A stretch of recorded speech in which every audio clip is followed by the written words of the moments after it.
The void of space around Earth's solar system had been quiet for millions of years. Stars twinkled in the distance like tiny diamonds against black cloth, but on this day something changed. The empty darkness began to ripple and bend like water.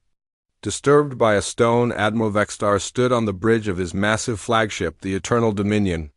His 6 arms moved across control panels with practiced ease. His large, yellow eyes watched as space itself seemed to tear open in front of them. The hyperspace portal glowed bright blue, and one by one his ships emerged from it. First came the destroyers, sleek and deadly, each one the size of a city block. Then the cruisers, massive vessels bristling with weapons that could destroy entire moons. Finally, the dreadnoughts appeared, ships so large they blocked out stars behind them. 847 warships in total, the largest fleet the Zephyrian Empire had ever assembled. Vextar felt pride swell in his chest. No species had ever stood against such power. The Empire had conquered 43 worlds in the past century, and each victory had been easier than the last. Most planets surrendered the moment they saw the fleet. Those that did not were turned to ash within hours. "Admiral," his communications officer called out, "all ships have successfully exited hyperspace. The fleet is ready for your orders." Vextar nodded, his scaled head catching the light from the bridge displays. He looked at the small blue planet hanging in the distance. Earth, such a tiny, insignificant world. Intelligence reports showed its inhabitants had barely reached their own moon. They used primitive chemical rockets and had only recently developed basic satellites. How can such a backward species pose any threat? He thought to himself. The Empire's scouts had been watching Earth for months. They had seen the humans' simple weapons, their slow ships, their divided governments. It would be like stepping on an insect. "Begin the advance," Vextar commanded. "Standard conquest formation. We will give them one chance to surrender, as is our custom. When they refuse, we will demonstrate the price of defying the Empire." The massive fleet began to move toward Earth, engines glowing like new stars in the darkness. On Earth, deep inside a mountain in Colorado, alarms began to sound. The Cheyenne Mountain Complex had been monitoring deep space for decades, but the technicians had never seen anything like this. Sergeant Pete Collins stared at his screen in disbelief. "Ma'am, you need to see this," he called to his supervisor. Captain Maria Lopez. Lopez hurried over, her coffee mug still in her hand. When she saw the display, the mug slipped from her fingers and shattered on the floor.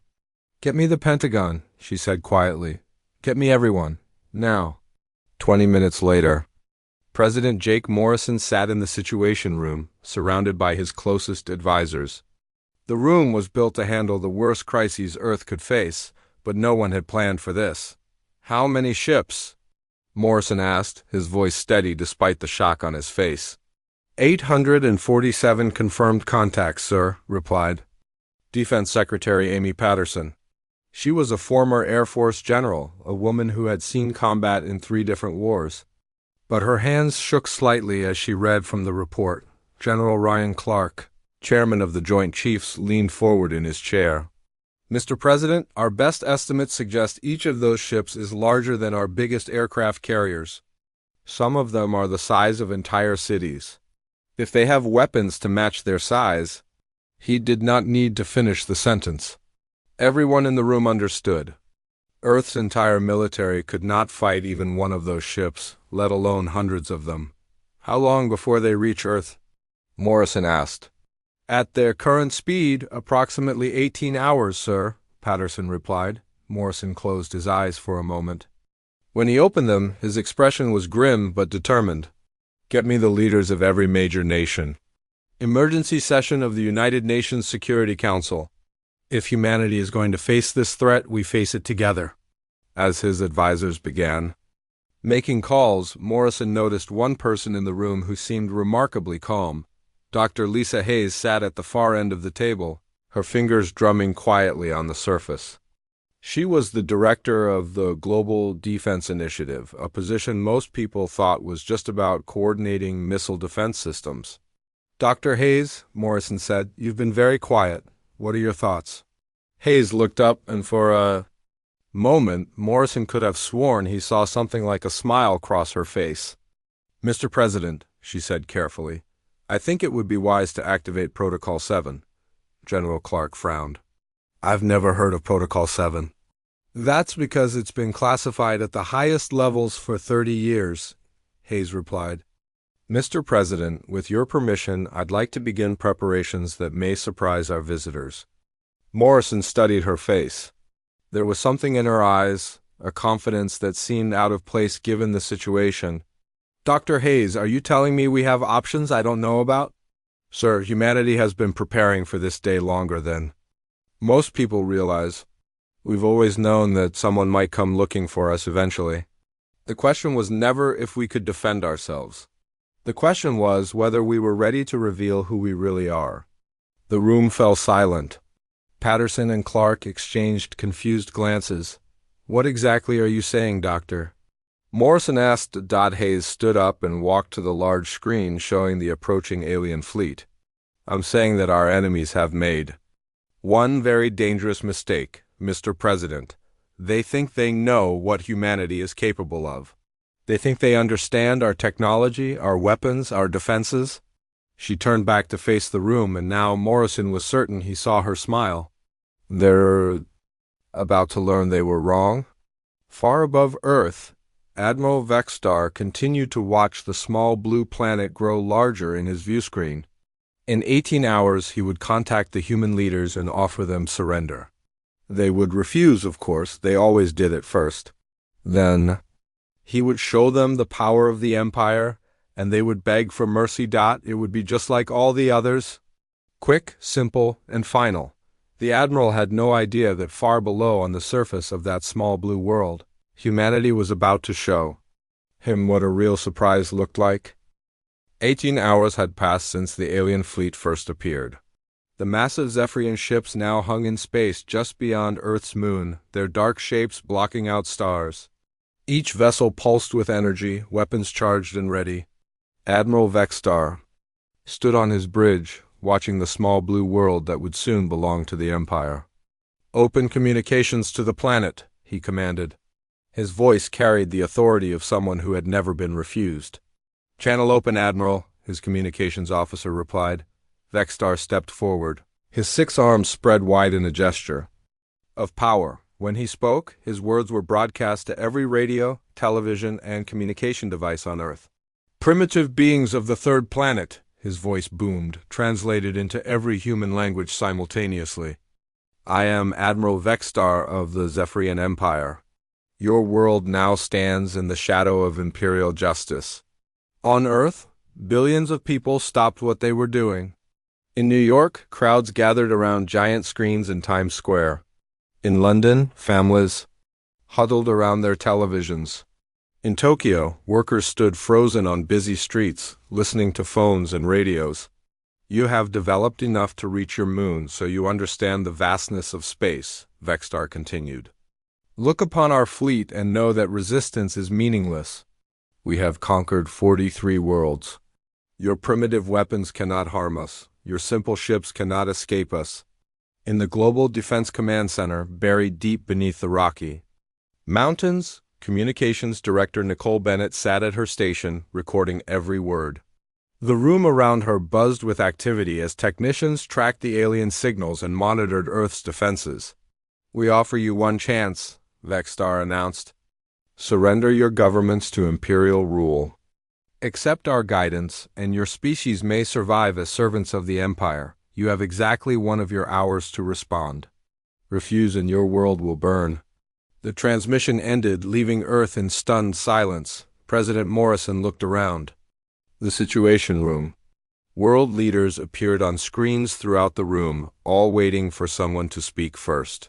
The United Nations had been in emergency session for hours, but no one had expected this moment to feel so real. "Opinions?"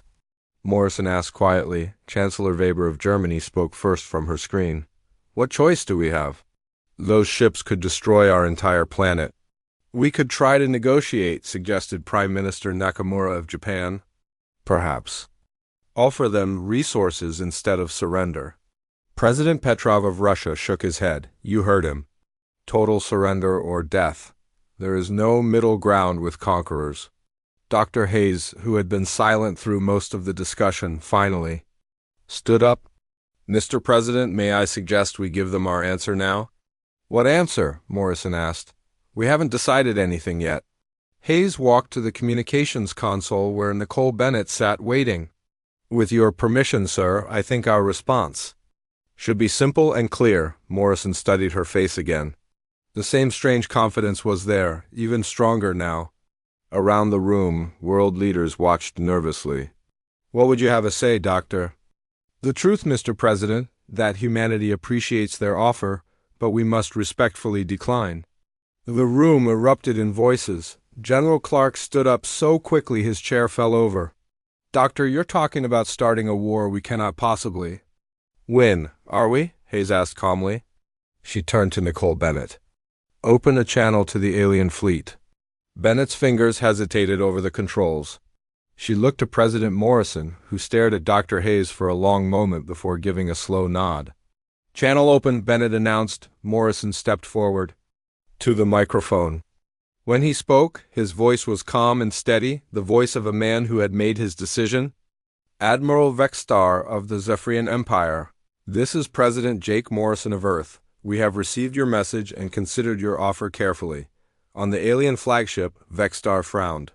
Most species begged for more time when they received his ultimatum. This response had come far too quickly. We appreciate the opportunity you have given us, Morrison continued. However, humanity must respectfully decline your generous offer of surrender. We choose to remain free. The alien bridge fell silent. Officers looked at each other in confusion. Vexstar's yellow eyes widened in disbelief. Did they just ... His tactical officer began. Refuse, Vexstar finished, his voice filled with shock. They actually refused. Back on Earth, Dr. Hayes was already moving. She walked to a secure terminal and placed her hand on a scanner. Red lights flashed as the system recognized her. Protocol 7 authorized, a computer voice announced. Global Defense Initiative now active. Across the planet, things began to happen that defied explanation.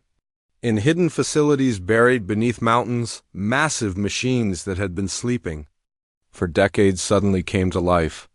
On islands that appeared empty on every map, the ground began to open, revealing structures that should not have existed. Colonel Matt Sullivan stood in a command center that officially did not exist, watching displays show systems activating around the world.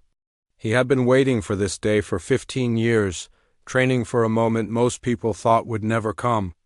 All stations report ready, Doctor, he announced into his headset.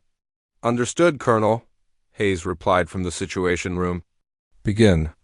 Phase 1 deployment.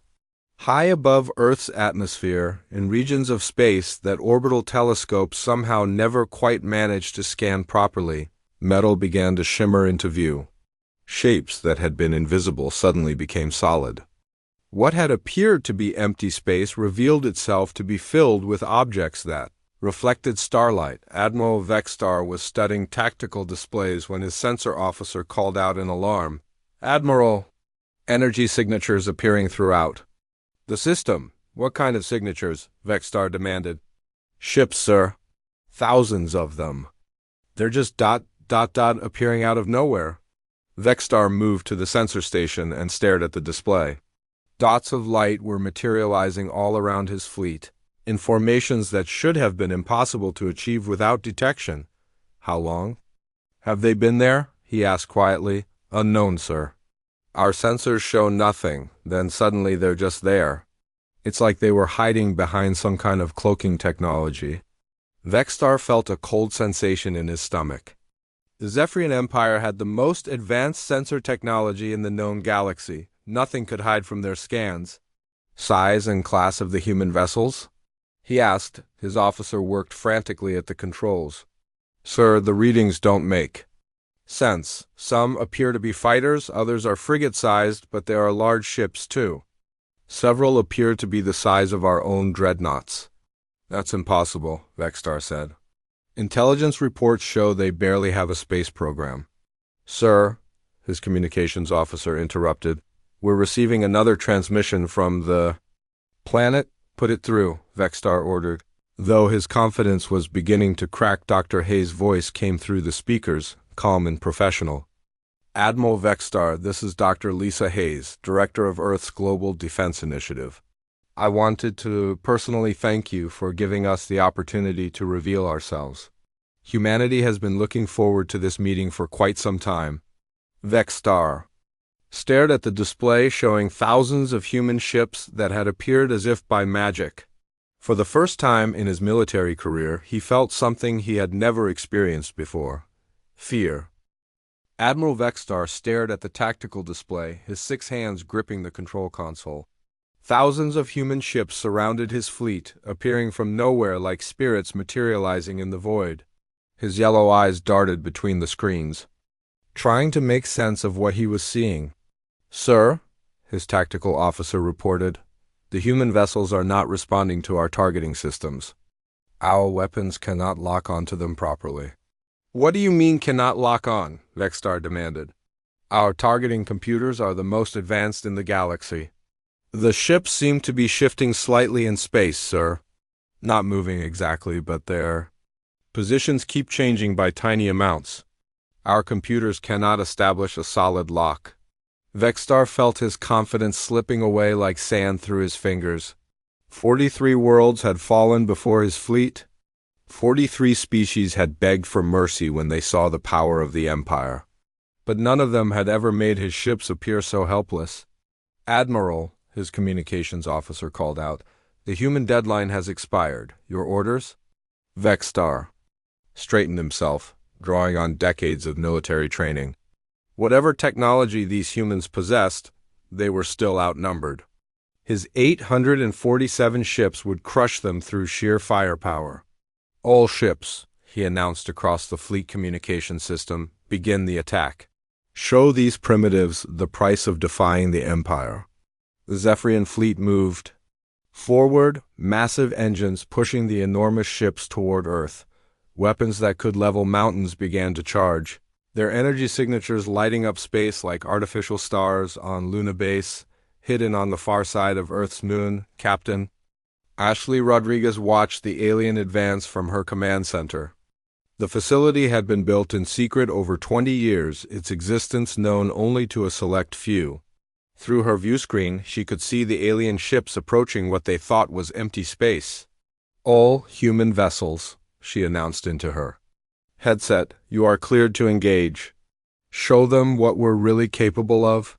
Major Kevin Brooks sat in the cockpit of his interceptor, a ship that looked nothing like the primitive shuttles Earth was supposed to possess. His vessel was sleek and angular, built from materials that absorbed sensor sweeps and bent light around its hull. You heard the captain, he said to his squadron. Time to drop the act. Around him, dozens of other pilots acknowledged the order. They had been waiting in the void between Earth and its moon, their ships invisible to both human and alien sensors alike. Remember, Brooks continued, we're not just fighting for Earth today. We're sending a message to every hostile species. Watching this battle, humanity is not prey. The first surprise came when the human interceptors began to move. Admiral Vexstar expected to see ships accelerating slowly, the way most space vessels move through the void. Instead, the human fighters seemed to simply teleport from one position to another. How fast are they moving? Vexstar asked his sensor operator. The operator checked his readings twice before answering. Sir, according to our instruments, they are traveling at impossible speeds. Some readings suggest they are moving faster than light itself.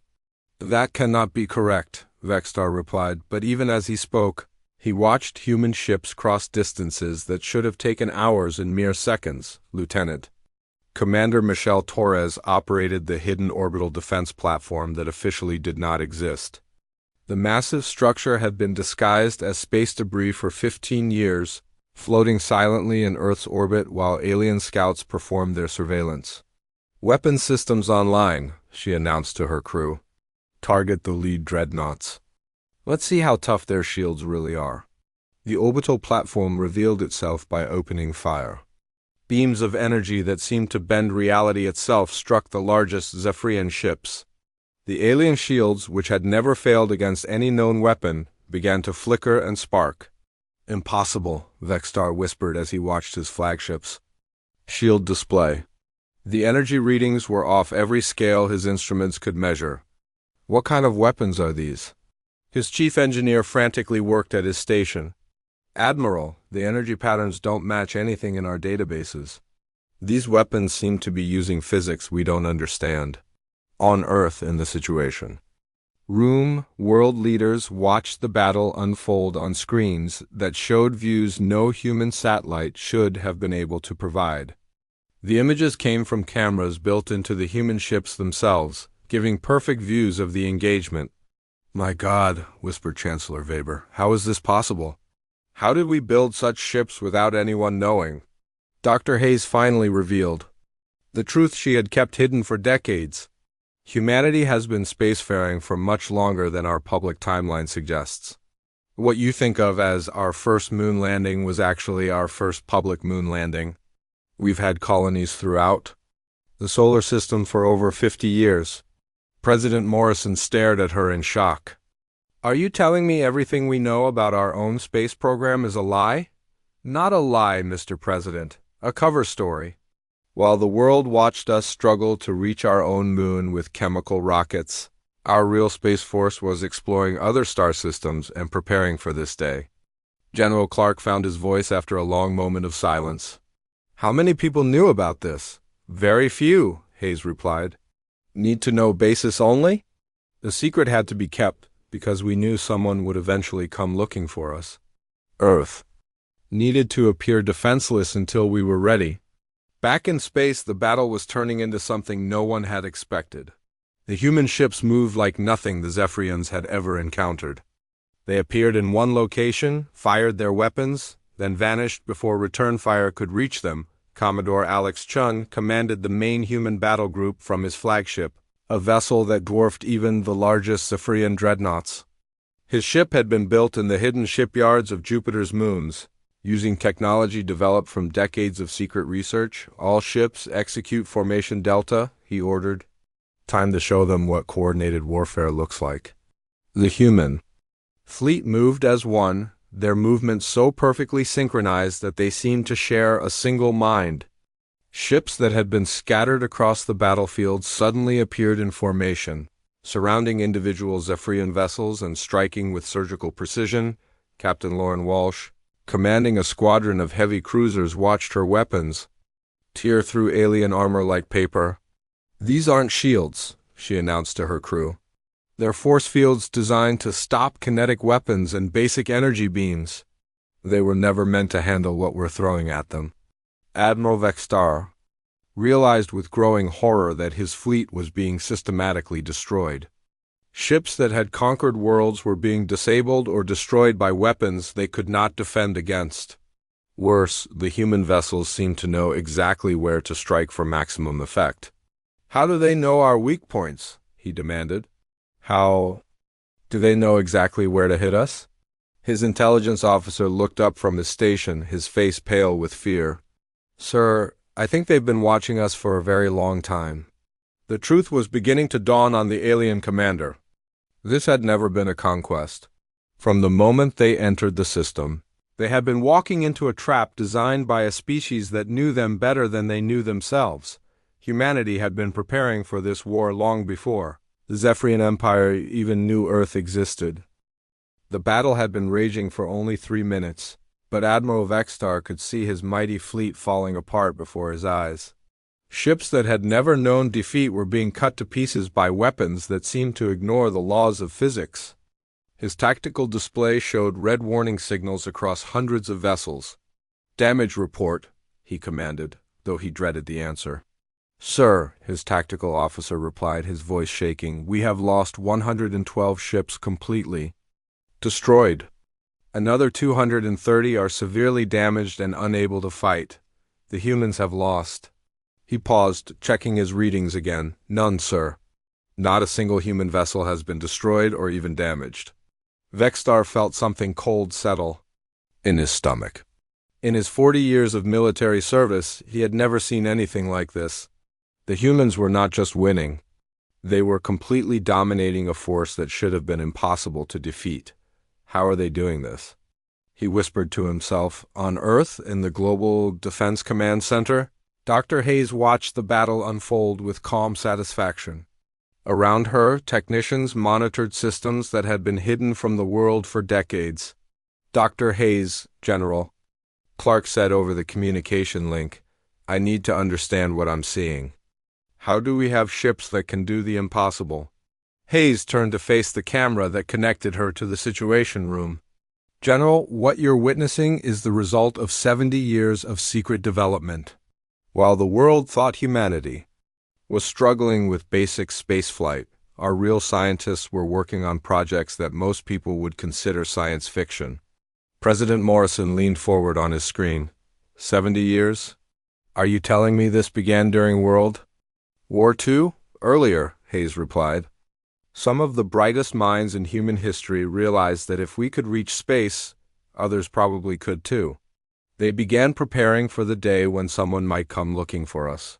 The public space program was always meant to be a distraction. In space, Lieutenant Commander Michelle Torres continued her assault from the orbital defense platform. Her weapons were based on principles that human scientists had discovered by studying the fundamental forces of the universe itself. Target the command ship, she announced to her crew.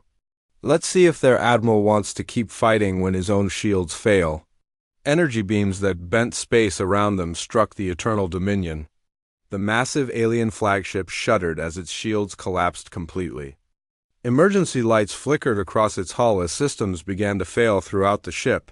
Admiral, the chief engineer called out, main power is failing.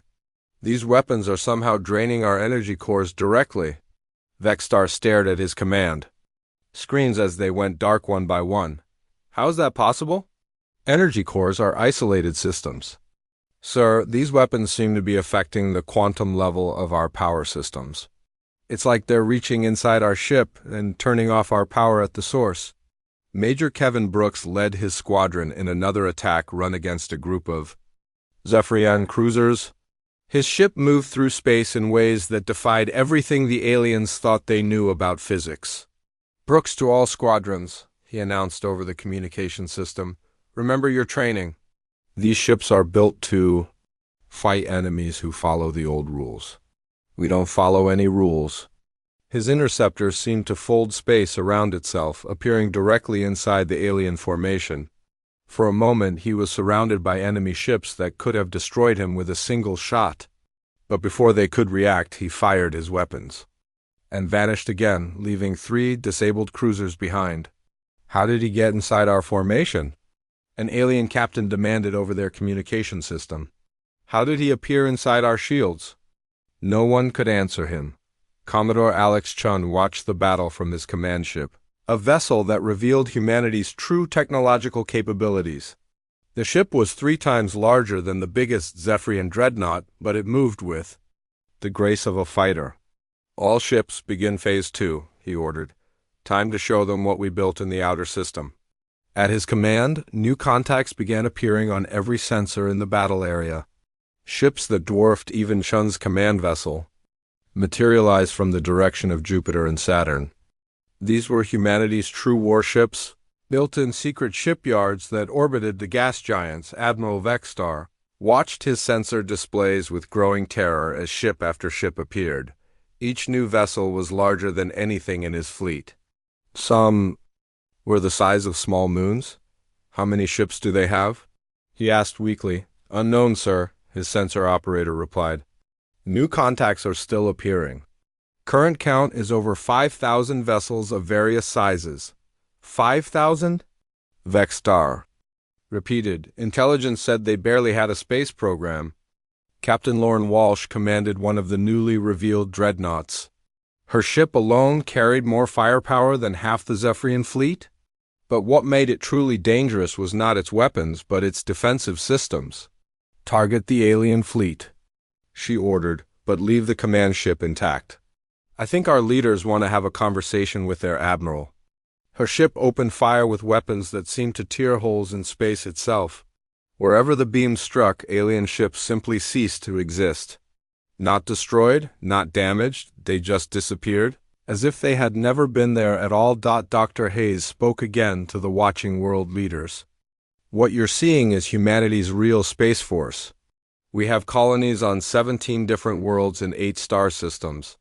We have been watching the Zephyrian Empire expand for 30 years, studying their technology and preparing for this moment. Chancellor Weber stared at the screen in disbelief. 17 worlds? 8 star systems? How did you keep this secret? The same way we kept our defensive preparations secret, Hayes replied. By making sure everyone was looking in the wrong direction. While the world watched our public space program struggle to reach Mars, our real ships were establishing bases in other solar systems. Prime Minister Nakamura found his voice. How advanced are we really? Hayes smiled, and for the first time, it was not a gentle expression. Advanced enough that this battle was never in doubt.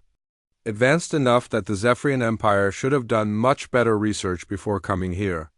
Back in space, the systematic destruction of the alien fleet continued. Commander Aaron Stewart led a task force of ships specifically designed to disable rather than destroy. Their mission was to capture key vessels for intelligence gathering. Focus on the support ships, he ordered. Disable their engines and communication systems. We want prisoners who can tell us about the rest of their empire. His ships moved with surgical precision, striking exactly where they needed to neutralize threats without killing crews. It was a level of control that spoke to both advanced technology and extensive training. Admiral Vexstar realized with horrible clarity that his fleet was not just losing. They were being systematically dismantled by an enemy that could have destroyed them all in the first minute of combat. The humans were choosing to capture ships rather than destroy them, which meant they had such overwhelming superiority that they could afford to be selective. Sir, his communications officer called out, we're receiving another transmission from the planet. Put it through, Vexstar said quietly. He was no longer the confident conqueror who had demanded Earth's surrender. He was a defeated commander. Watching his empire's reputation crumble in real time, Dr. Hayes' voice came through the speakers one more time. Admiral Vexstar, I think it's time we had an honest conversation about who humanity really is. The battle timer showed 5 minutes and 43 seconds since the first shot had been fired. In that time, the mighty Zephyrian Imperial fleet had been reduced to scattered wreckage and disabled ships floating helplessly in space. Of the 847 vessels that had arrived to conquer Earth, only one remained capable of any resistance. Admiral Vexstar stood alone on the bridge of his flagship, the Eternal Dominion. His crew lay unconscious around him, affected by some kind of weapon that had put them to sleep without harming them. The ship's weapons were offline, engines disabled, and life support running on emergency power. Through his viewscreen, he could see human ships surrounding him like predators circling wounded prey. Admiral, a calm voice spoke through his communication system. This is Captain Kelly Martinez of the Human Deep Space Command. Prepare to be boarded. Vexstar had never heard of any Human Deep Space Command. According to every intelligence report, humans barely had a space program at all. Yet here was a captain speaking with the authority of someone who commanded fleets among the stars. Who are you? He asked weakly. What are you? The answer came not from Captain Martinez, but from Dr. Hayes on Earth. Her voice carried across space to reach both the alien admiral and the billions of humans watching the battle's end. Admiral Vexstar, humanity is not what your intelligence reports led you to believe. We are not a young species taking its first steps into space. We are not defenseless primitives struggling with basic technology. We are something your empire has never encountered before. On Earth, President Morrison and the world leaders listened in stunned silence as Dr. Hayes continued to reveal secrets that had been hidden for generations. Humanity has been traveling between stars for over 200 years, she said. While your empire was conquering its first worlds, humans were already establishing colonies in distant galaxies. While you thought you were the apex predators of space, We were watching you, studying you, learning everything about your technology and your tactics. A new ship appeared beside the disabled alien flagship. It was unlike anything that had been seen in the battle so far. Sleek and organic in appearance, it seemed to be grown rather than built. This was Captain Martinez's command vessel, and it represented technology that was centuries ahead of anything the Zephyrians possessed. The Earth you came to conquer, Dr. Hayes continued, was never our home world. It was a trap, carefully prepared and baited with the appearance of a primitive civilization. Every radio signal you intercepted, every satellite you observed, every piece of technology your scouts detected was placed there deliberately to make you believe we were easy prey. Admiral Vextar felt his legs give out beneath him. He sank to his knees on his bridge, the full horror of his situation finally clear. You mean, all of it was fake? Not fake, came the voice of Captain Martinez as her ship docked with his. Misdirection. Earth really is inhabited by humans, but the humans you observed were volunteers living a carefully constructed illusion. Our real civilization spans hundreds of worlds across dozens of galaxies. The airlock of the Eternal Dominion opened and Captain Martinez walked onto the alien bridge. She was not wearing a spacesuit. Instead, she wore a uniform that seemed to shimmer with its own light, made from materials that bent reality around them. Behind her came two guards carrying weapons that hummed with barely contained energy. Admiral Vextar, she said politely, you and your empire have made a serious mistake. You declared war on a species that stopped being vulnerable centuries ago. Vextar looked up at her with his large yellow eyes, seeing for the first time a human as they really were. Not primitive, not defenseless, but advanced beyond his worst nightmares. How long have you been watching us? He asked. Since your empire conquered its fifth world, Martinez replied. We have agents embedded throughout. Your civilization? We know about every planet you control, every ship in your fleet, every weakness in your defenses. We have been preparing for this moment for over 30 years. On Earth, world leaders struggled to understand what they were hearing. Chancellor Weber spoke first, her voice barely a whisper. Dr. Hayes, are you telling us that everything we know about humanity is wrong? Not wrong, Hayes replied gently. Incomplete. The civilization you know exists, but it represents only a tiny fraction of what humanity has become. Most of our species lives among the stars now, in cities that orbit distant suns and on worlds that your telescopes will never see. President Morrison found his voice. Why keep it secret? Why not tell us the truth?